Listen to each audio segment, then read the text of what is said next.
हरे कृष्णा। तो हम पढ़ रहे हैं जपा बुक से। हम्म लिख रहे हैं आध्यात्मिक जीवन को अपनाएं। जितना शीघ्र हम जीवन की प्रकृति की किसी भी चेतना से आत्मसात होते हैं, हमें भक्तों के संग में कृष्ण के नामों का कीर्तन करना चाहिए और अत्यंत दीन भाव से कृपा के लिए विनती करनी चाहिए। शिल प्रभुपाद ने एक बार एक कहानी कही थी कि किस प्रकार महात्मा गांधी का एक बार उनकी पत्नी के साथ झगड़ा हो गया था।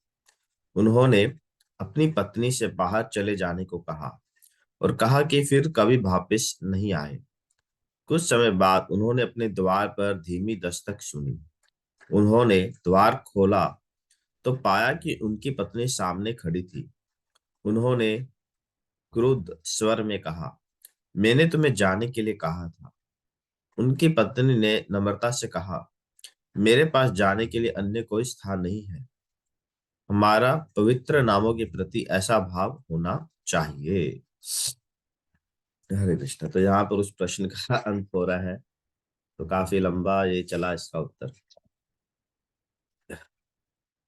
कि हम अपने मन से हमारी भौतिक इच्छाओं से किस प्रकार से डील करें, उनके साथ व्यवहार करें। तो यहाँ पर बता रहे हैं कि हमारा इस हरिनाम के प्रति क्या भाव होना चाहिए कि हरिनाम ही सब कुछ है। हरिनाम के अलावा मेरा और कुछ भी नहीं है। और हमें विनम्रता से नम्रता से प्रार्थना करनी चाहिए भगवान के सामने, ठाकुर जी के सामने कि अ, कि मेरी इतनी योग्यता नहीं है कि मैं इनका शुद्ध भाव से इन नामों का जप कर सकूं। पर आप कृपा कीजिए कि जिससे मैं इनका उच्चारण कर सकूं और आपकी कृपा प्राप्त कर सकूं।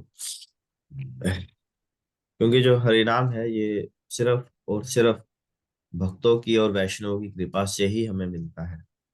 इसका अन्य और कोई साधन नहीं है। ये सिर्फ कृपा है। हम अपने जीवन में कभी भी ऐसा कुछ भी नहीं कर सकते जिससे हम क्वालिफाई बने कि हाँ अब मैं क्वालिफाई हो गया। मुझे भक्ति मिलनी चाहिए। भक्ति is a path of grace. भक्ति जो है सिर्फ और सिर्फ कृपा से मिलती है। और कृपा किस पर होती है? जो नम्र होता है, दीन होता है, जो एरोगेंट है, अपने ऊपर अभिमान रखता है, उसके ऊपर कभी भी कृपा नहीं होती है। तो यहाँ पे उदाहरण दे रहे हैं, एक बार महात्मा गांधी जी और उनकी पत्नी की लड़ाई हो गई। तो वो अपनी पत्नी को कहते हैं कि जाओ, निकल जाओ, मेरे घर से चले जाओ। तो वो चली जाती है। कुछ समय बाद महात्मा गांधी जी देखते हैं कि उनकी जो पत्नी है कमरे के बाहर ही हाल में बैठी है, जहाँ कहीं कुर्सी उर्सी पे बैठी है। तो पूछते, रहे तुम गई क्यों नहीं अभी तक? पत्नी बोलते रहे, मुझे कुछ और पता ही नहीं है, मैं कहाँ जाऊं। I don't know any other place other than you. मुझे आपके अलावा कोई और नया स्थान नहीं पता है। उसी प्रकार कभी कभी हो सकता है हमारे जीवन में समस्याएं आए, है ना। तो हमें ऐसा लगता है मैं तो इतना जप कर रहा हूँ पर फिर भी मेरे जीवन में समस्या क्यों आ रही है।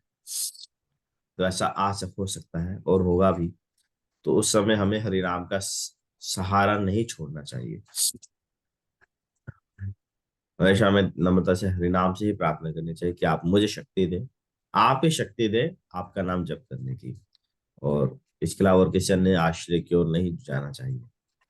जितना अधिक हम हरिनाम के प्रति लॉयल होंगे, उतना ही तीव्रता से हम भगवान की भक्ति को प्राप्त करेंगे। ठीक है। तो ये भाव कि सिर्फ हरिनाम ही मेरा सहारा है।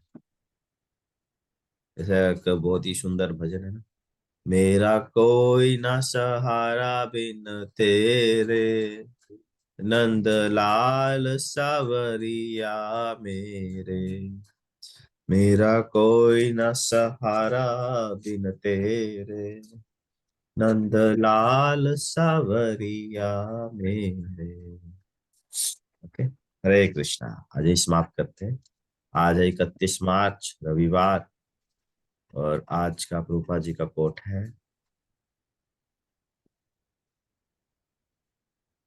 हम समाचार पत्र में देखते हैं कि राजनेता कितनी बकवास बातें करते हैं। वह हमारे समय की बर्बादी है। श्रम एव ही केवलम। हमें भगवान विष्णु अथवा श्री कृष्ण के प्रति श्रवण एवं कीर्तन की रुचि को बढ़ाना चाहिए। वृंदावन, तो समय को इधर उधर व्यर्थ मत गवाए। वो जो समय है उसका भगवान की भक्ति करने में यूज करें। ठीक है। हरे कृष्णा, बहुत बहुत धन्यवाद।